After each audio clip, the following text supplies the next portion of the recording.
আসসালামু আলাইকুম ওয়া রাহমাতুল্লাহ। সুপ্রিয় ইসলামের আলোর দর্শক মণ্ডলী, আশা করি মহান আল্লাহ রব্বুল আলামিনের অশেষ রহমতে আপনারা সবাই ভালো আছেন।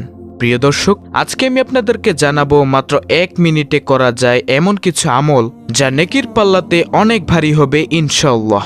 যে আমলগুলো করতে বড় জোর 1 মিনিট বা 2 মিনিট সময় লাগবে, যা সারা জীবন কাজে লাগবে ইনশাআল্লাহ। আমাদের প্রিয় নবী সাল্লাল্লাহু আলাইহি ওয়াসাল্লাম বলেছেন, সেই আমলই শ্রেষ্ঠ এবং উত্তম যা প্রতিদিনই করা হয়, যদিও তা অল্প পরিমাণ হয়। সুবহানাল্লাহ। সুপ্রিয় দর্শক, ভিডিওটি একটুও না টেনে শুরু থেকে শেষ পর্যন্ত দেখার অনুরোধ করছি। তাহলে চলুন প্রথম আমলটি জেনে নেই। প্রথম আমলটি হলো, আপনারা অনেকেই এই আমলটির সাথে পরিচিত, তা হলো এই ছোট্ট ইস্তেগফার আস্তাগফিরুল্লাহ পাঠ করা। প্রিয় দর্শক, এই আমলটি করলে আপনি 25টি পুরস্কার পাবেন। এছাড়াও রয়েছে অসংখ্য ফজিলত। আস্তাগফিরুল্লাহ পাঠ করলে যে 25টি পুরস্কার বা ফজিলত আপনি পাবেন, তা আমার আগের একটি ভিডিওতে সম্পূর্ণ বিস্তারিত দেওয়া আছে, আপনি চাইলে দেখে নিতে পারেন। প্রিয় দর্শক, এই আস্তাগফিরুল্লাহ আপনি প্রতিদিন 100 বার পড়লে আল্লাহ তাআলা অবশ্যই আপনাকে ক্ষমা করে দিবেন এবং আপনার গুনাহগুলোকে মাফ করে দিবেন। আপনি যদি প্রতিদিন 100 বার করে আস্তাগফিরুল্লাহ পাঠ করেন, তাহলে আশা করি ইনশাআল্লাহ আপনার অনেক ফায়দা হবে এবং এই আস্তাগফিরুল্লাহ কাল হাসরে নেকির পাল্লাকে অনেক ভারী করে দিবে ইনশাআল্লাহ।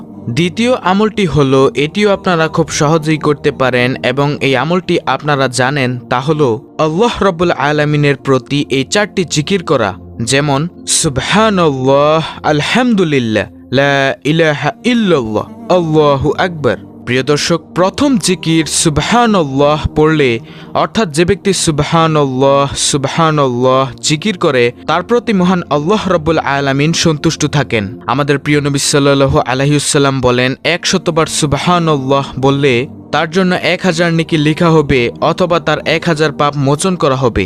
আল্লাহু আকবার। মুসলিম শরীফ, মিশকাত শরীফ। দ্বিতীয় জিকির আলহামদুলিল্লাহ, যার অর্থ হচ্ছে মহান রব্বুল আলামিনের শুকরিয়া আদায় করা। মহান রব্বুল আলামিন পবিত্র কুরআনে ঘোষণা করেন, আমার যে বান্দা বান্দি আমার নিয়ামত পেয়ে শুকরিয়া আদায় করে না, আমি তাদের নিয়ামতকে ছিনিয়ে নেই। আর যদি আমার নিয়ামত পেয়ে শুকরিয়া আদায় করে, আমি তাদের নিয়ামতকে আরো বৃদ্ধি করে দেই। তাই প্রিয় দর্শক, যখনই আমরা আল্লাহ তাআলার নিয়ামত ভোগ করব, তখনই বলবো আলহামদুলিল্লাহ। আলহামদুলিল্লাহ মিজানের পাল্লাকে অনেক ভারী করে দিবে ইনশাআল্লাহ।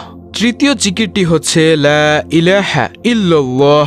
হযরত আনাস রাদিয়াল্লাহু আনহু থেকে বর্ণিত, রাসূল সাল্লাল্লাহু আলাইহি ওয়াসাল্লাম বলেছেন, কিয়ামতের দিন আল্লাহ তাআলা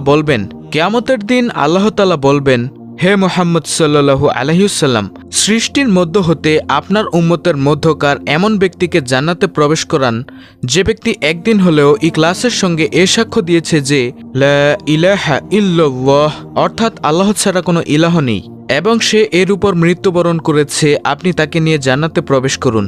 সুবহানাল্লাহ। মুসনাদ আহমদ। আর চতুর্থ জিকিরটি হচ্ছে আল্লাহু আকবার।